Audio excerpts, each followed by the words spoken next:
Hello everyone and welcome to our live stream here at Hope United Church. We would love to see any of our services in Motherwell at 11 AM or in Dundee at 5 PM. Why not check out Pastor Mark's web series The Thinking Church, which you can find on our Facebook page or on Pastor Mark's page on our website every Friday. And if you have any questions or queries, please feel free to contact us at info@hopeunited.org.uk. Enjoy the service.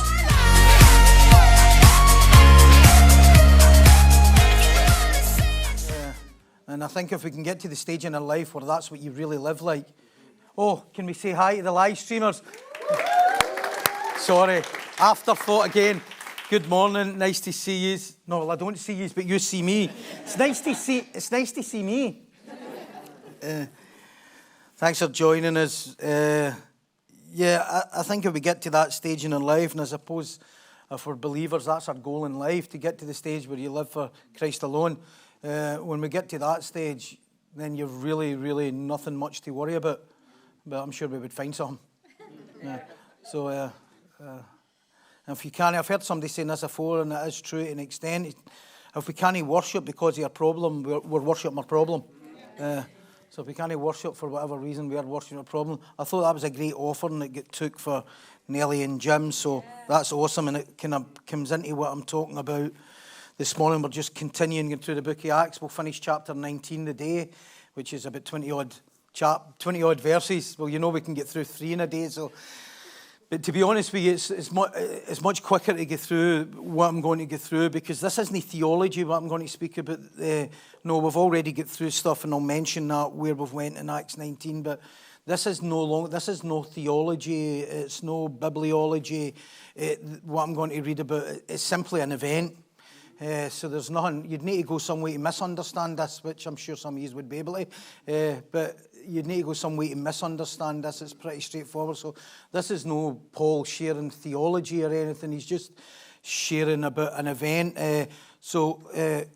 Let's move on. I think we're at verse 21. So when these things were accomplished, and I'll go back a wee bit, when these things were accomplished, Paul purposed in his spirit, when he had passed through Macedonia and Achaia, to go to Jerusalem, saying, after I have been there, I must also see Rome. So he sent into Macedonia 2 of those who ministered to them, Timothy and Erastus, but he himself stayed in Asia for a time. Before I get into the message and what happens next when he's in Ephesus, Paul has a plan. He's going to Macedonia again and Achaia. And why is he going to Macedonia and Achaia? He's already built churches there. We went through the book of Acts, and we know that's what he's been doing. He's been building churches everywhere. The gospel is starting to explode. Well, the reason he's going back to Macedonia and Achaia is he's going to take up some offerings. He's going to take some offerings for the church. And how do we know that? And this is the great thing about the book of Acts. The book of Acts always is given reference to the epistles, the other epistles. When you get to know the book of Acts, then by the time you read the epistles, whether it's Ephesians, Thessalonians, the book of Galatia, the epistle to Galatia, anything that you read after that, he's more or less writing this when he's in the book of Acts. So sometimes you need to cross-reference, because he's saying stuff in the book of Acts that then sometimes we don't know what he was doing, but then you can, if you've got any knowledge or you start studying, you can then cross-reference it. So when Paul has made plans that he's going to be going back to Macedonia and Achaia, we know that he's taking an offering. The reason we know that he's getting back there to take an offering, because it tells us in Romans 15, 25 and 27. But now I'm going to Jerusalem to minister to the saints, for it pleased those from Macedonia and Achaia to make a certain contribution for the poor among the saints who are in Jerusalem. It pleased them indeed, and they are their debtors. For if we Gentiles have been partakers of their spiritual things, their duty is also to minister them material things. This was Paul's plan, to go after this in Ephesus. And can I get that water up, please? And go back to Macedonia and Achaia and go and take offerings and then take it to the church in Jerusalem, which was poor at the time. And and he said, if we share the spiritual things together, then we have to share in the material things together. And I always feel it's easier, and in this passage here, there's a lot of parallels about giving and offering, and I think see when you talk healthily about giving and offering in church, and then you come across it in the Bible, it's dead easy to talk about it. But see when offerings and givings are not took biblically, and they're manipulated, and they're every week, and they're a vision offering every month there near, and there's this for giving for this and offering for this. But tell me, if your systematic theology, and if you're going through the Bible the way we do, and then you come to this stuff, you kind of want to miss it. But there's no need to miss it if you preach the gospel and you talk about giving in a healthy way. The people who had heard and received the gospel, therefore, are now responsible for caring and sharing for the cause of building the church and taking care of it. And salvation without giving back is suspect. Salvation. That's the truth. Salvation, if you're saved and you've never gave, there's two things going on. You've never been educated in giving, or you're no saved. I would put it down to the two things. You're either no saved or you've not been educated in giving. Now, that doesn't mean to say that maybe you've got financial problems or financial difficulties, but if you have been saved, because what you've done is you've received the spiritual food, and this is what Paul's saying, you've received the spiritual food, but you won't get any of your life back. So you want to come and get fed every week. You want to come and get every single week. You want to come and get, but you don't give back. And this is what Paul was planning and going and doing. He's coming to get every week, but no, these people are coming. And he says, look, we were home. Because you remember, when you think about it, when Jesus came, he didn't come to preach to the Jews and the Gentiles. He came to preach to the Jews, but the Jews didn't want it, so he went to the Gentiles also. So in the beginning, Apostle Paul, through the gospel of Jesus Christ, started to preach to the Gentiles here in Macedonia, and we talked about in all the different chapters of the book of Acts where he built churches. So then he's going back to them and saying, look, your brothers in Jerusalem, and this is what he's going to do, and we know he did it, because in Romans it tells us he did it. So it's not that he was planning it, he planned it and he done it. And he goes to the Gentiles and the people who are Gentiles in church in Antioch and different places, and Jews, and say to them, look, you've been getting spiritual food, we've been growing you spiritually, but you don't give anything. Well, he's not saying you don't give anything. In fact, they didn't have a problem with giving. And the reason they didn't have a problem with giving because they were saved. I know this might be a bit of a shock to you. This is no popularity contest here. This is just sharing the Bible. I'm not trying. It's totally irrelevant to me about how popular I am. If I just go through this word for word systematic theology, if I'm just going through this as the word says, then it's where it lands. It's where it lands. I don't need to worry about that. I don't need to package that. I don't need to package anything. No, we'll package it right to make people feel. I'm not trying to package anything to make anybody feel anything. We're just going to go through the Bible. So these people are receiving all the benefits. They're receiving the benefit. They receive the benefits of salvation. They receive the benefits of the Word of God. They receive the benefits of getting fed and nurtured and spiritual food. So Paul's going back to them and he's saying, I'm going to come and take up an offering for your poor brothers and sisters who are in Jerusalem, because Jerusalem church was poor. So am I saying salvation without giving may not be salvation at all? It may well be. I would give people the benefit of the doubt until they were educated. See, after you've been educated, you've been saved and educated about what your belongings are, what really you own if you're saved, and you still choose not to give, you're not saved. And that would that worry me? Well, would worry me, it should worry you too. Or if you're listening, I'd be very worried. Is that scaremongering? No, it's just how it is. It says them in Macedonia. It pleased those in Macedonia. They must have been saved. It pleased those in Macedonia and Achaia to give. Of course it pleased them. They were saved. Yeah. Why would it not please them? They've been fed spiritual food, of course. And that's what Paul was planning to do, and we know he fulfilled it. There's a reason why I'm getting into a bit of detail here. Even though if you read Acts 19 at that first verse, 21, 22, there's no really, he doesn't explain much there. But I love how the Bible is, I love how God's word seems to give evidence for everything that he's going to teach, sometimes before he's taught it. Paul's in Ephesus. He's had to deal with people hardening their hearts. He's had to deal with fake Christianity, which we spoke about for weeks, about the charismatic chaos stuff.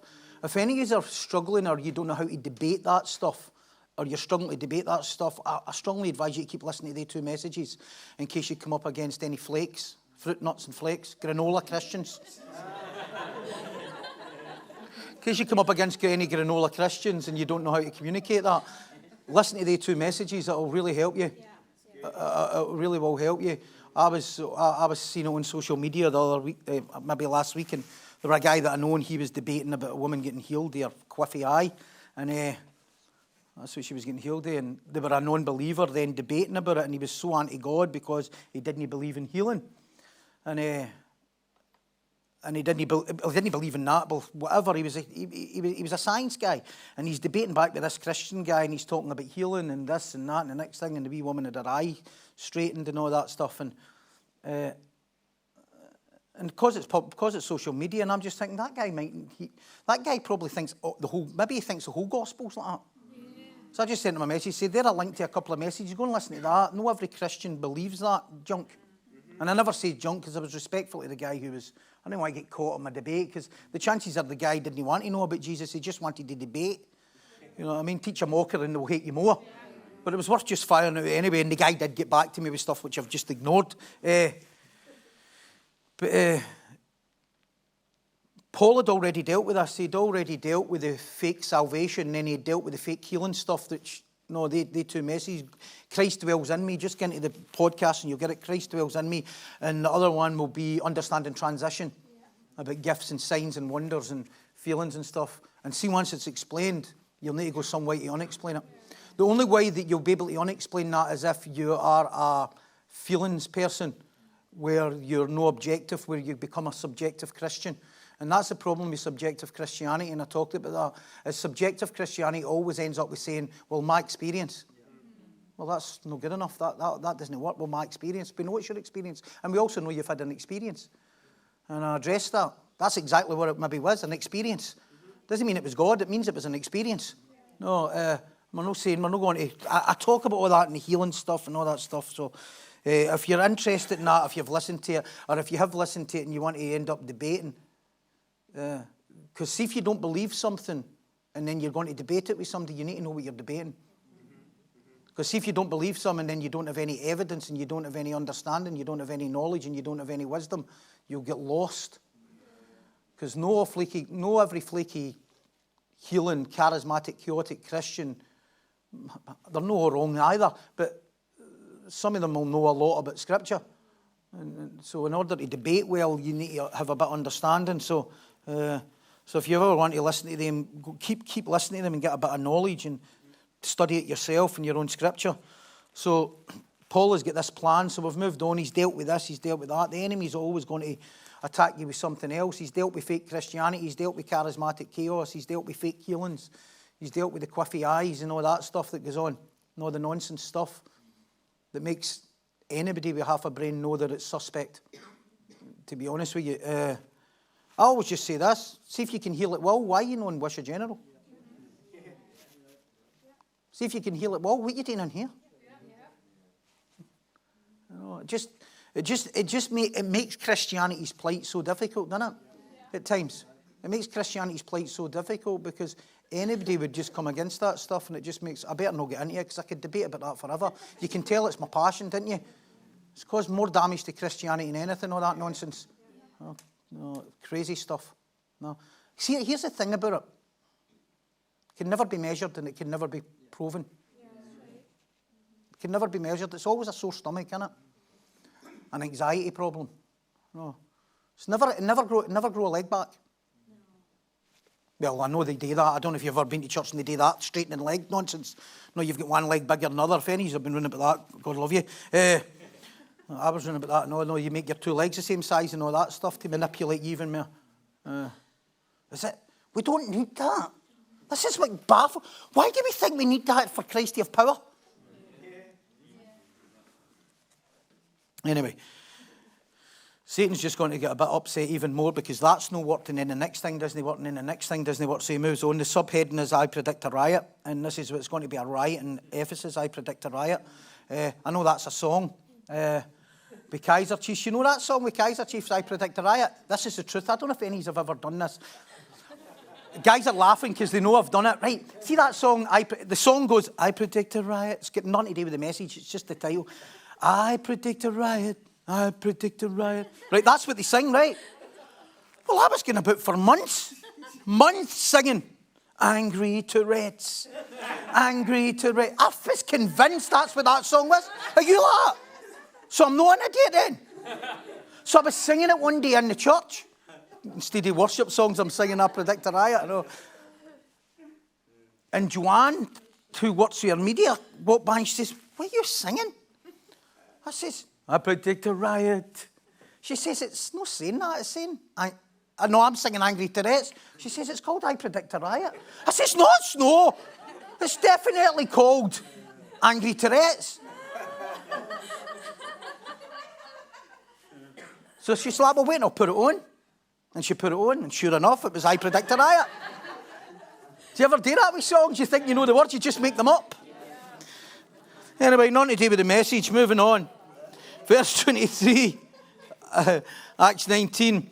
And about that time there arose a great commotion about the way. Always remember when it says about the way, meaning Jesus says, I am the way, the truth, and the life. When you hear it in the Bible saying, they were an argument about the way. It's talking simply about the gospel. I am the way. There is argument about the way. For certain man named Demetrius, a silversmith, who made silver shrines of Diana, brought no small profit to the craftsmen. He called them together with the workers of similar occupation and said, men, you know that we have our prosperity by this trade. Moreover, you see and hear that not only at Ephesus, but throughout almost all Asia, this Paul has persuaded and turned away many people, saying that they are not gods, which are made with hands. So not only is this trade of ours in danger of falling into disrepute, but also the temple of the great goddess Diana may be despised and her magnificence destroyed, whom all Asia and the world worship.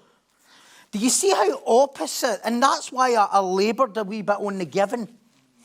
Do you see how opposite this is for taking offerings for the church?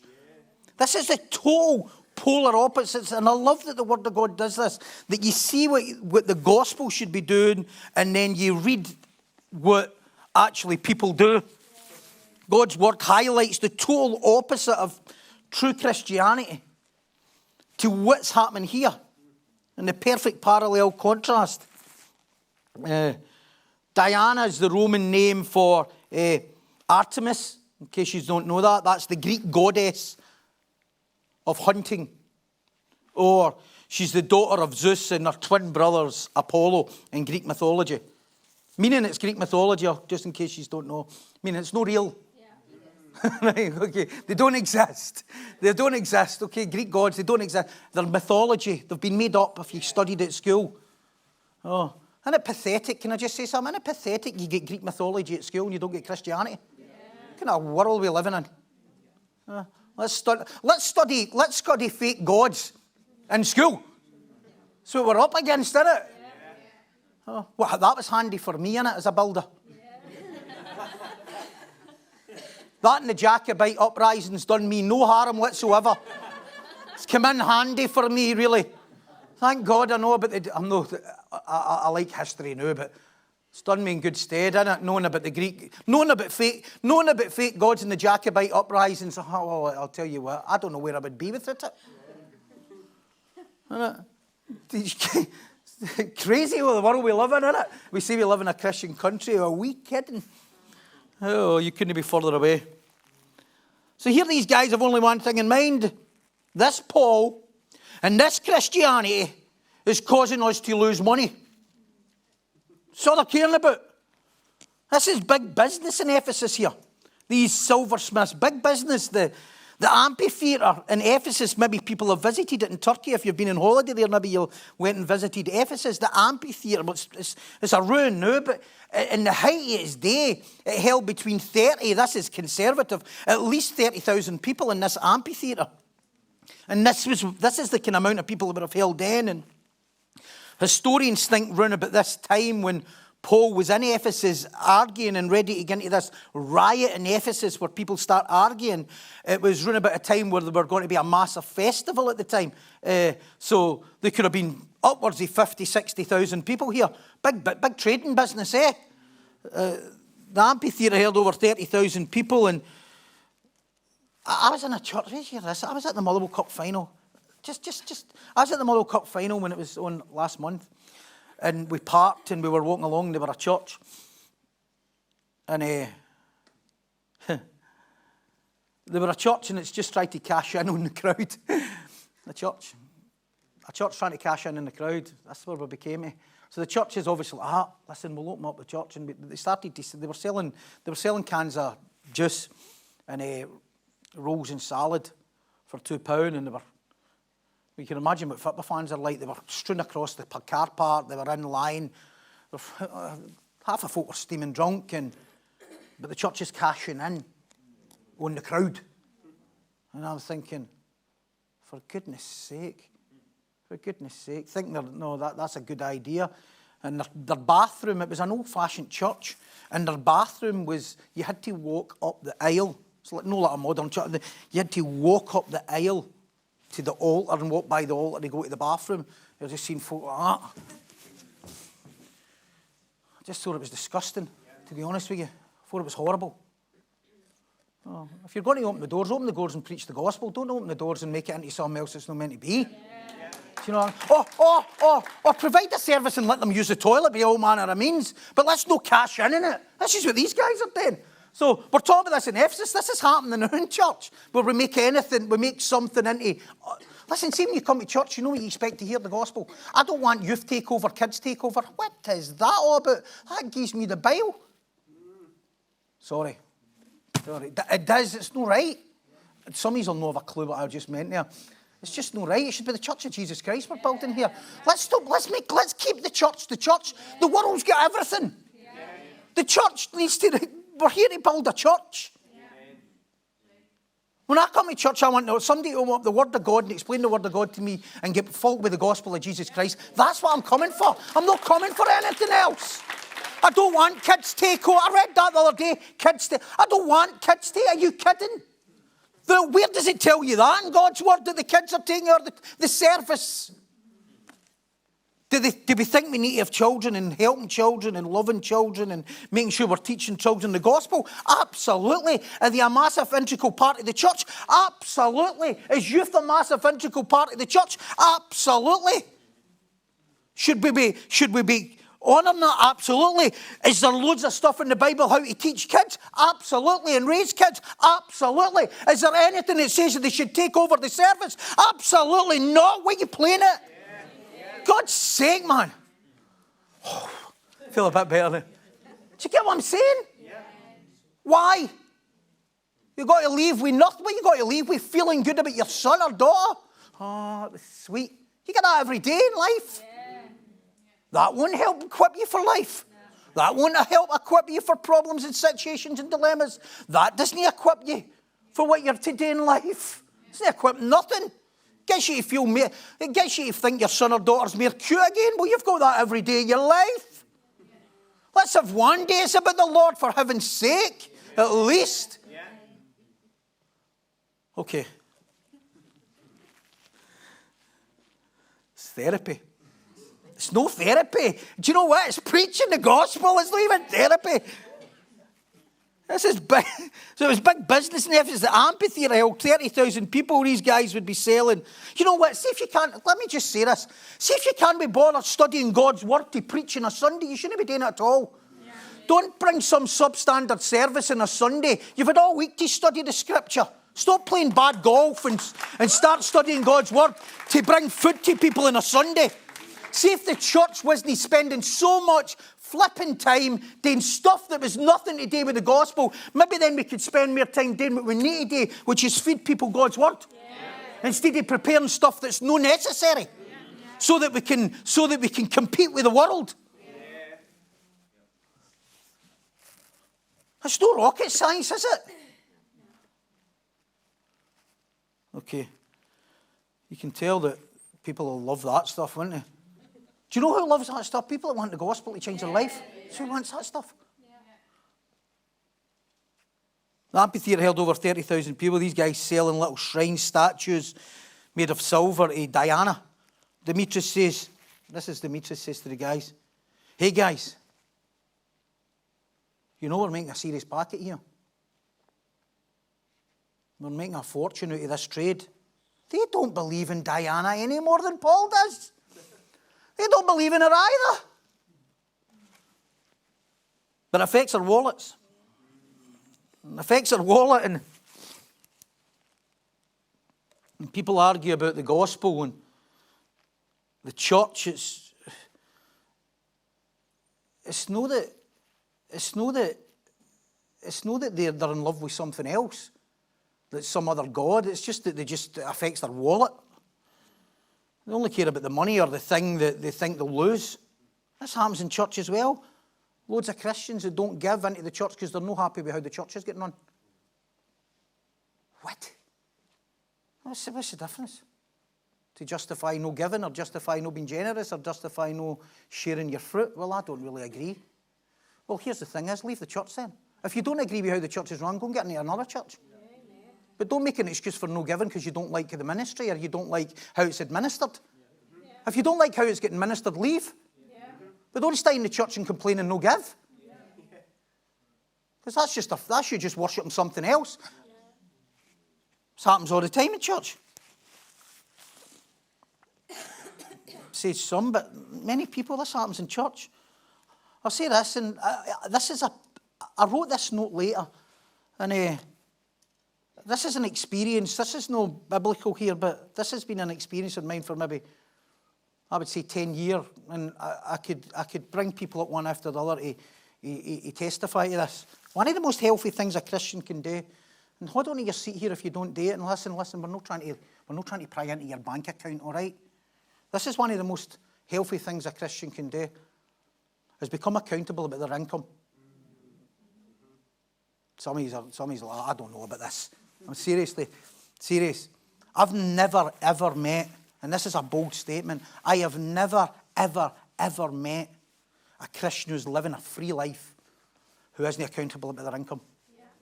Ever.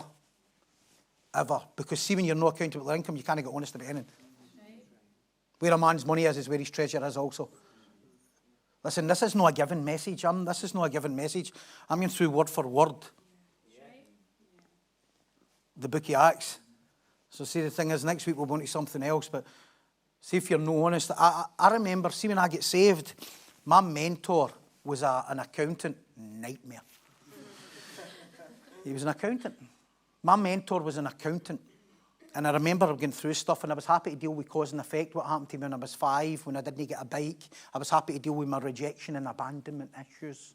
I was happy to deal with my jealousy and my insecurity and my inadequacy. I was happy to deal with all sorts of stuff. I mean, I was happy to deal with anything. And then he mentioned the word money. And I'm like, hold on a minute. That's none of your business. It was the last thing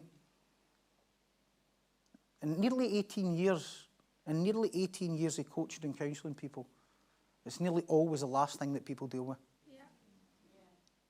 And it's always the thing that can be it's the thing that holds you back for real freedom in your life.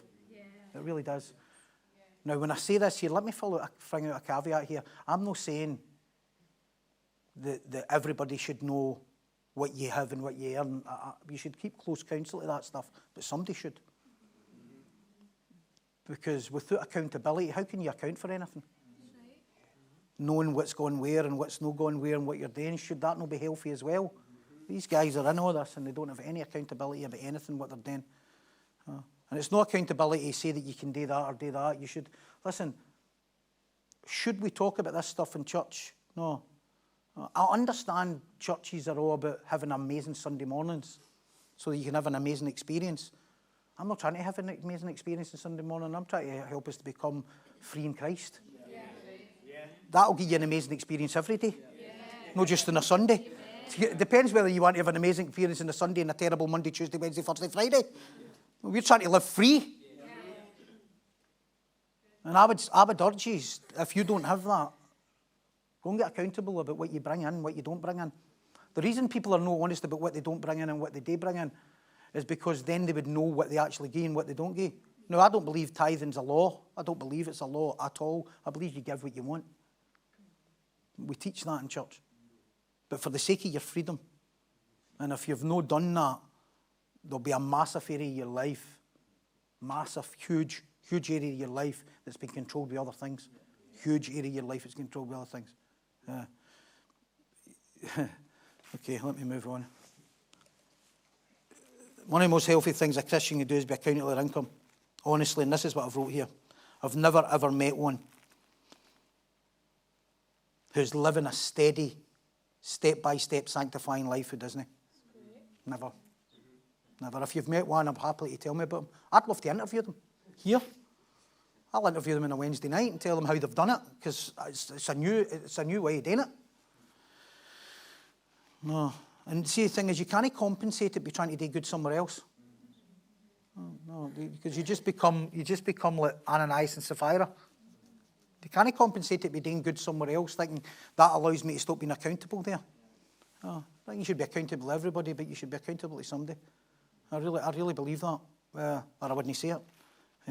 Demetrius and the silversmiths don't believe in Diana any more than they believe in Jesus or Paul, but they're God's money. It says, he says, listen, this is what Demetrius says. Listen, the gospel's spreading like wildfire and their livelihood is in great danger. Then he says, our great goddess Diana, our great god. No, it's the great goddess. He doesn't even believe in her. He just believes in her because he sees means of making money. Our great goddess Diana is also at risk. As if he cares. This is how Satan works through people. He uses people. So I'm going to just veer off money here because that's only in the context here. But this is what you've got to be careful. He uses people to speak into their fears and needs and wants and desires. If you're ever going to get took away from God, somebody will speak into your fears, your needs, your wants, and your desires. And he'll speak right into that. Speaks right into their fleshy wants and insecurities. And this is what Demetrius is doing, used by the enemy to speak into people's needs, wants, desires, and hopes. Very weary of people who speak into your wants. Be very weary of people who speak into your resentments. Be even more weary of them who agree with them. Start to facilitate them. Start to facilitate your bitterness or your resentments or your angers or your prejudices or your stuff. Would be wary of people who start speaking that stuff into your life, because let me tell you something, they don't have your best interest in mind. They have theirs. They don't have your... You might think they have your best interest in mind. They've got their best interest in mind. Because if they can agree with you, you can allow them to keep living the way they're living. Very weary of that. They don't care about your wealth or your well-being. They care about their wealth and their well-being. Watch who you share your resentments with, I would say. Be very weary who you share your resentments with. Do you need to share your resentments? Of course you do. Will you have them? Absolutely. Can you have forgiveness and still have a resentment? Absolutely. You need to deal with that on a daily basis, how things flare up in your life. But you need to watch who you share it with. Because if you share it with MD that then puts more fuel onto it or adds to it, they're not caring about your well-being or your wealth. They're caring about theirs. Oh, Demetrius isn't sharing this with these guys because he wants them to get better, because he's trying to protect them. He's like, listen, I need to make as much money as I can here. Yeah. They will make out they're protecting you. Oh, be wary of that. I'm just watching your back. Really? Really? Oh, fantastic. Thank you. I'm just looking out for you. Really? He even said this is what he says next. And this is how the enemy works to try and manipulate people. He says they're even going to destroy our magnificent Diana. No, it's magnificent Diana. Diana wasn't magnificent long ago. No, she's magnificent. What, magnificent Diana? Do you mean he'll destroy magnificent Diana? Relate this to wherever it falls in your world with this stuff. What's he doing? He's using a common connection to think loyalty, togetherness, so they can instill insecurity into them. Trying to make you insecure. That's what the devil does. He tries to make you insecure. If the devil can make you insecure, then you'll not leave anything. You'll never depend on God at all. You'll always depend on what you're used to.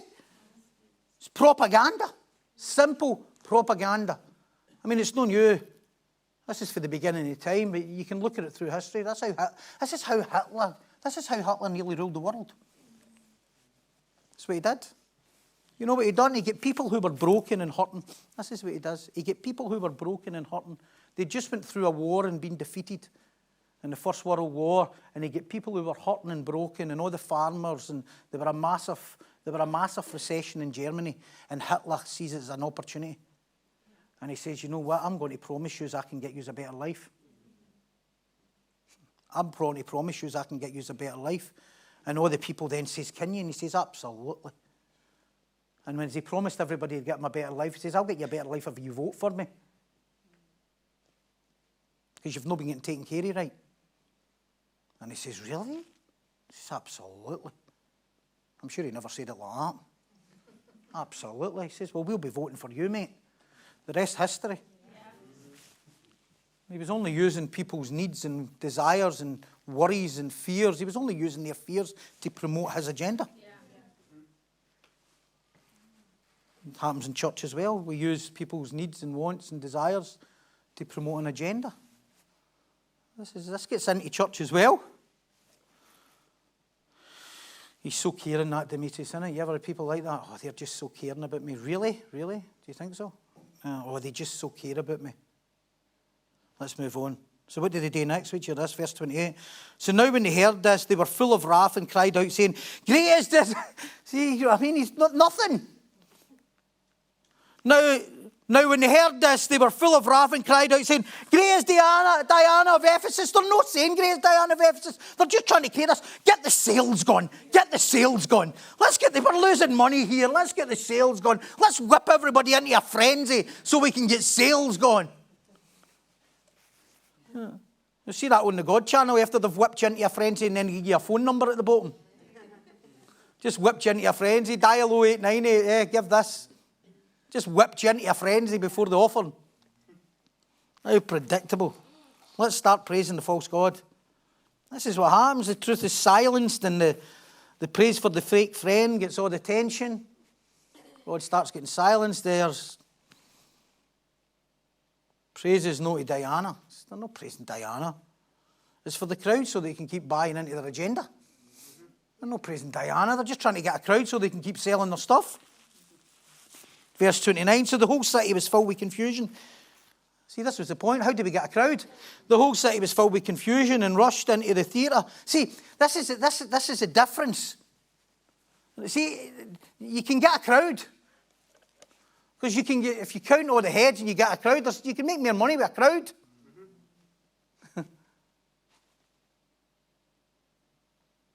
I'll just leave that one. So the whole city was filled with confusion and rushed into the theatre of one accord, having seized Caius and Aristarchus, Macedonia. That was quite good, that, wasn't it? Macedonians, Paul's travel companions. We don't really know who these guys are. They're just people. They could have been common names, so they could have been empty. This is what they wanted, to gather a crowd, so for a means of sale. Let's get a means of sale going here. Let's get a means of sale for the mission, for the vision. Verse 31, and when Paul wanted to go in, the disciples would not allow him. This is important. And some of the officials of Asia who were his friends sent to him pleading that he would not venture into the theatre. This is an important point here. You don't need to always intervene when people are coming against you. Sometimes you want to always argue back, anyways. I'm like that. I need to sort It's good to have people like that. Don't fight. Don't say it. Don't say it. You know you want to say it, didn't you? Or your thumbs want to say it. Don't say it. And Paul's wanting to get in and have a fight here. Paul's up for it. Do you know why they want Paul in? Bigger crowd. Bigger crowd, bigger sales.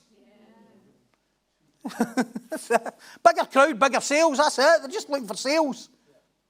Get Paul in. Get Paul, oh, it's getting it's getting spicy now. Paul's in. Paul wants to get in, create more spice.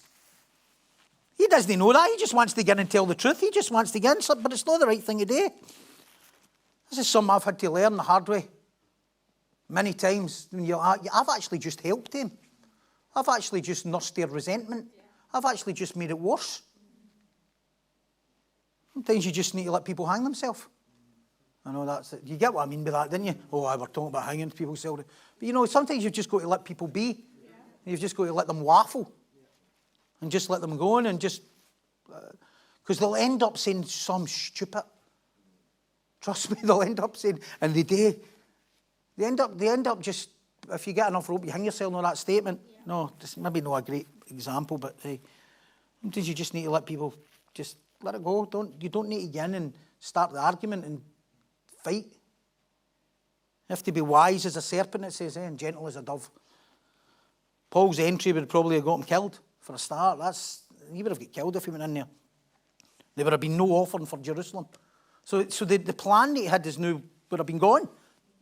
There would have been no offering for Jerusalem. The church wouldn't have multiplied. The church wouldn't have grew. Not to mention everything else. That's why we need to pick our fights. Yeah. Don't aid somebody else's plight. And that's what they want. Just stay in the argument. You ever done that? No, I seen somebody doing an illustration one time. It was brilliant. And they had a ball and they wrote hundreds of things on the ball, like anger, rage, bitterness. And they got the ball and they started flinging it into the crowd. And they didn't say what they were doing. And everybody was catching it. Catching the ball. And then they flung all the ball back. And then they says to the person, go and fling the ball. And they flung the ball to them and they let it bounce after them. And the person turned around and says, the preacher turned around and says, you don't need to catch everything that gets flung at you. Sometimes we want to catch every single thing that's getting said we catch. Yeah. You think we should be, oh right, I'll take that, I'm taking it. Sometimes you don't need to catch everything that's getting flung at you. And Paul then says, no, you're not going in. Let them gather themselves. Because what you'll find is they've not got much to argue about. And we see this in the next verse, 32 to 34. Some therefore cried one thing and some another. For the assembly was confused. And I love this. And most of them didn't know what they'd come together for. You ever noticed that? Have you ever had an argument with somebody and you say, what are you arguing about? I can't remember. I can't even remember where it started. You ever had that argument? And then you get to the end of the argument and say, what are you arguing about? I can't even remember where it started. I don't know. It was usually something stupid, wasn't it? Whether you were having a fish supper or a Chinese. I don't even know what the argument started about. And this is what happens. And they'll end up getting confused amongst themselves because you're not getting caught up in it. They end up arguing amongst themselves. Some therefore cried one thing, some another, and the assembly was confused, and most of them did not know why they had come together. They didn't even know why they were there. I remember years ago, this kind of happens weekly, but I remember years ago I was facing some persecution, and I said, that's not new. There's really a week or something goes by between you and someone. It's usually with some angry, codependent mother or father. Right? That's it. It's usually what it is. Trying to get in the back door of my thinking. Just because we don't say it doesn't mean to say we don't spot it. No. And I remember years ago I was facing persecution and all these people started to go on the bandwagon and they didn't even know me. They didn't even know them who they were agreeing with. You ever get that? Like they become best pals. Like, they didn't even know you. Now they're best pals and now they're a wee tribe. They're a wee tribe of them. They don't even know each other. And it was pathetic. And I was starting to get this stuff. And I remember I met one of the people. And I didn't get after. I just met the pair. I didn't get after them. I met them. And I says, what was that all about? You don't even know me. You don't even know anything about me. You don't even know what you're talking about. And they're like, oh no, I just get caught up in it. No. And do you know what happened? See them who were against us. It made them look stupid. Do you get what I mean? It made them look daft because Then you had all these crazies, people joining the argument who didn't know anything. No, everybody getting their wee neb in about stuff. And I'm so glad that I never get involved. Because see, if I get involved, I would have just gave them stuff. So see, because I didn't get involved, you don't give them anything, so they just end up looking stupid as they start pontificating stuff that they don't even know about. Just made who they were persecuting look stupid. It just made them look daft. If I argued back, I would have given them ammunition. Instead, they just looked silly and had no identity in themselves. Time's gone. It goes on to say that they end up shouting and ranting. See, this is what happens. You just shout and rant when you don't argue. If you don't give people ammunition, you don't give your ammunition, they've got nothing to go on. And they just start shouting, greatest Diana, greatest, for 2 hours it says. Is that all you've got? Is that all you've got? Steady, every time you argue back, then people just get a bit more. They get a bit more info. They get a bit more ammunition. They get a bit more stuff. For 2 hours, they start going, great as Diana. It says eventually a clerk, the amphitheatre, comes out and says, you need to all go home. Nobody's listening to you anymore. More or less. You need to all go home. Nobody's listening to you anymore.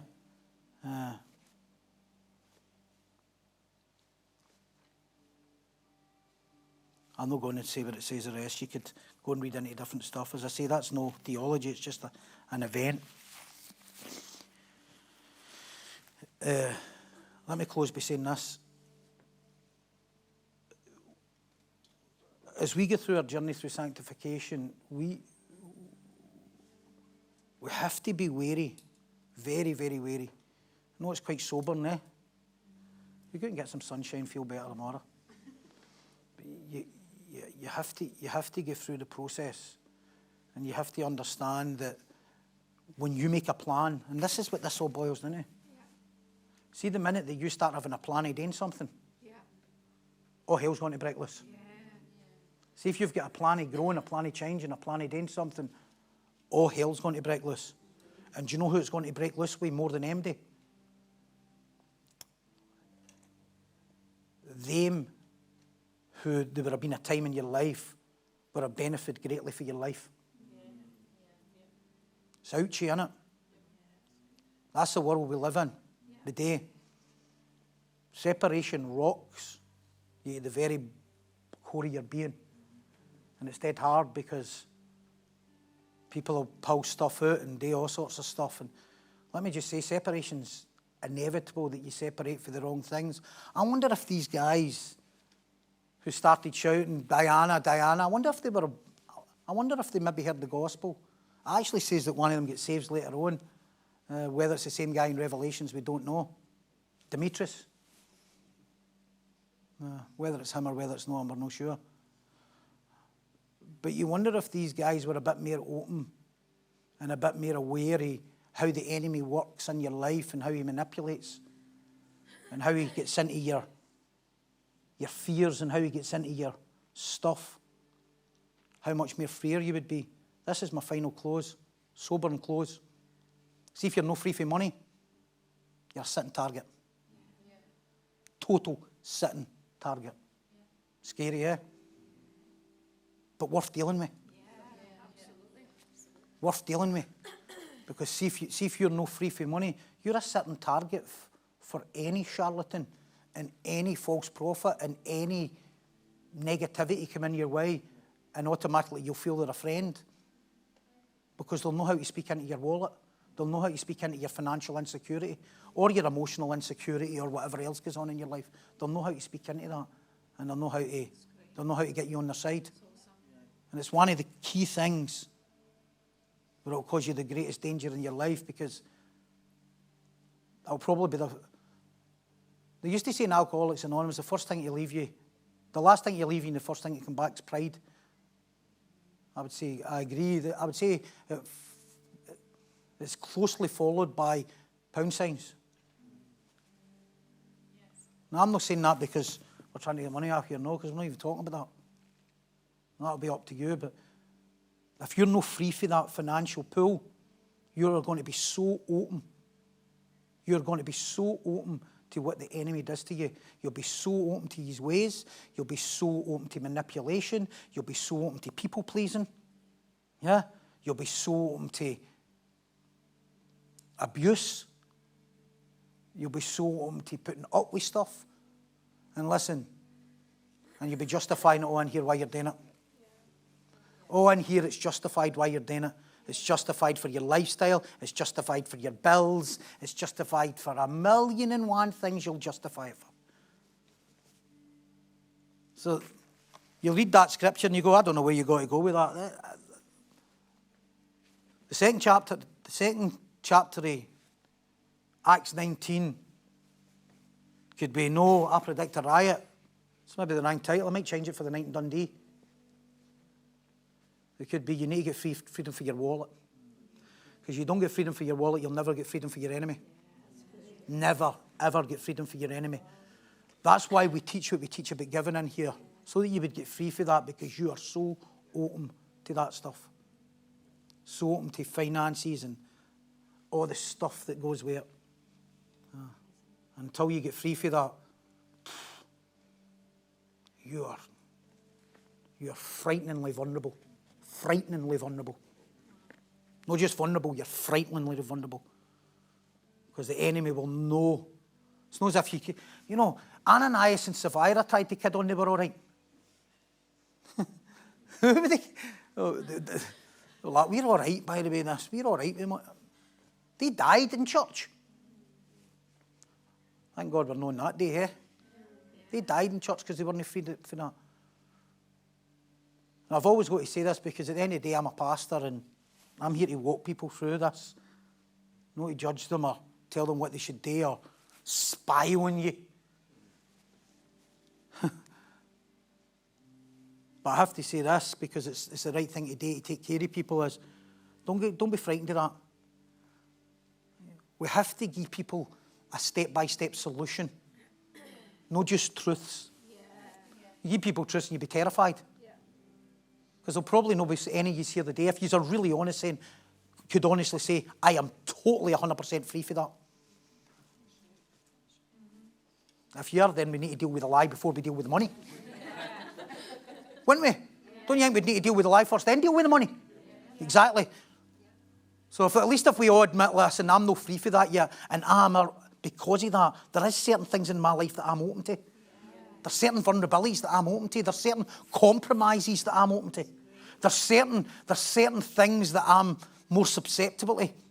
There's certain things that I ignore or I deny or I don't face or I don't deal with because of that. There's certain relationships I don't build freely and openly. There's certain things that I'm not totally accountable about.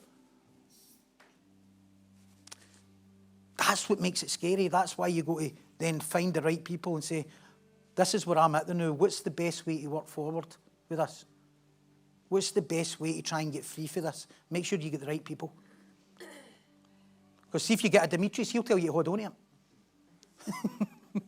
You'll be like, don't worry about it. That's why you've got to do it. To me, that's what that's about. And as much as it's not a very sexy passage, to me it's dead life-giving. Yeah.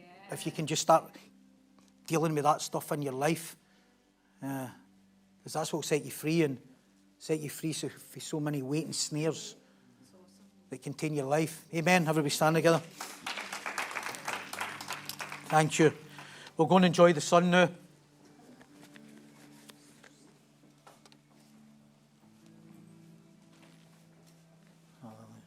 Some of you are like, I'll not enjoy the sun now after that. You kidding? I'm devastated. Let me just say this. Why would you be devastated if you've got information that's going to help you get more freer? We sometimes talk in our room after it. We call it it's not a green room because we don't get in it. That's when we were a different church, that room in there. If any's want to get in and sit and chill yourself, get in. We don't use it anymore because we want to build relationships. We sometimes talk about it after it. Sometimes we get in and we talk about the message. Like, do you think that was a bit ouchy? Callum always says this, only if you don't want to change. Everyone's ouchy if you don't want to deal with anything in it. Let's bow our heads. Lord Jesus, we thank you for this morning and your word. And we thank you that you give us knowledge and wisdom and understanding and how to deal with life so that the enemy won't have a foothold or a snare or a part of your life in any way, that we can face things. For people who are facing financial stuff, we all are. Every single one is here. A greater or lesser degree is having to deal with their finances and money and how they deal with it and how they process it.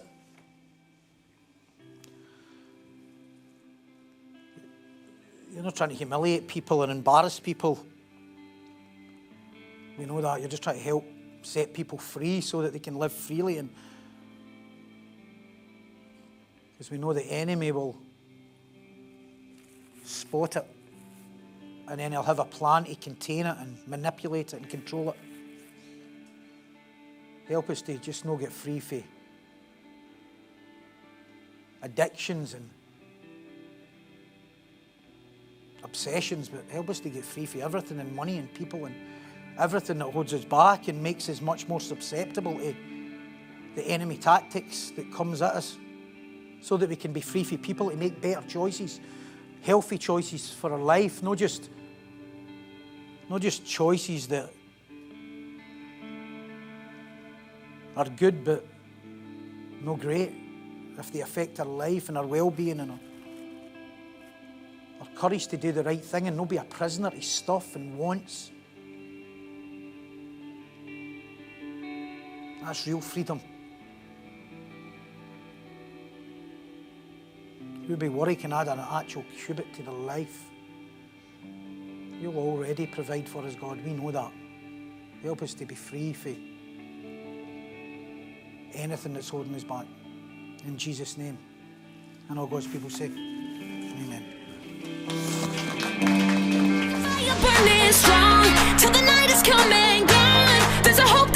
Thank you so much for joining us in our live stream today. We really hope that God's word has impacted you. We'd love to hear from you. If you have any prayer requests, then please send them into info@hopeunited.org.uk and we will be praying for you. See you soon.